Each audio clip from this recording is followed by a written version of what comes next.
The holidays are almost here, and if you're a DIYer like me, you're probably dreaming of some new tools showing up under your tree. My love of tools started when I spent many memorable hours by my dad's side as a boy working on cars, the house, the driveway, the TV, you name it. He had a basement full of tools and could fix anything under the sun. From him I learned that fixing things yourself can be rewarding, fun, and economical, but you need the right tools. There's a set of tools that fill out the basic toolbox, and most DIYers have those essentials. But maybe you have a little extra cash saved up and are thinking of treating yourself to something extra special this holiday season. Or maybe you're looking for just the right gift to get for the DIYer in your life. Here's the 5 perfect additions to any DIYer's toolkit.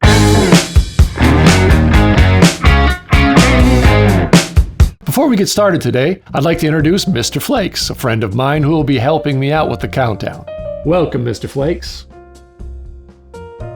Most of the items on the list I already own, and I can vouch for their usefulness from first-hand experience. This first item is not in my toolkit, but my fingers are crossed for this year. At number 5 is a laser level.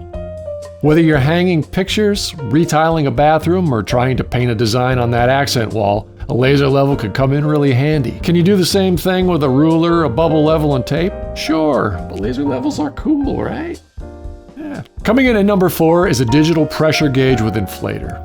If you have an air compressor and you're still topping off the tires of your car, wheelbarrow, hand truck, whatever, with one of those pop-out gauges, you'll thank yourself or your gifter for giving you one of these. Gone are the days of adding air, checking the pressure, adding a little more air, rechecking, letting out some air because there's too much, and on and on and on. One of these will eliminate all that wasted time and get you back to whatever you do with your time. Number 3 is a larger item, but is indispensable for household DIY projects, the 10-inch miter saw. Don't let the small size fool you. I've cut yards of lumber with this saw. It's accurate, robust, and with the addition of a roll-away stand, it's easily storable if you don't have room for a permanent setup. I've also used this saw to cut aluminum extrusion. The person on your list will not be mad at you for this one. Mr. Flakes, do you have anything on the list so far? No? Well, that gives me some ideas. Number 2 on the list is the second most used item in my toolkit, a 3/8-inch socket set including metric and imperial sockets.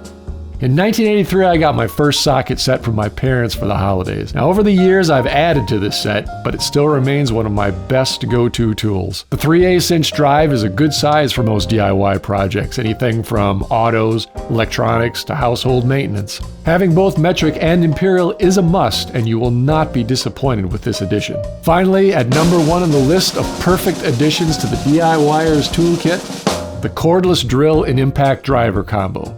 Without a doubt, the most used tools on my wall. Nearly every project I work on sees me grabbing one or both. These tools are light, portable, and strong. Being a little old school, I like tools that plug in, but the ease of being able to grab one of these tools and just start using it has driven me closer and closer to the conversion edge. Battery life is good and plenty of power to drive the screws and make those holes. You're welcome. Well, Mr. Flakes, what do you think of that list? Oh, right. I'll leave links in the description below to all the items mentioned in the video today. If this was helpful for you, please strike a like. Leave a comment and let me know if you use any of these tools or what you might be getting to add to your toolkit. On behalf of myself and Mr. Flakes, I'm Maine Jason.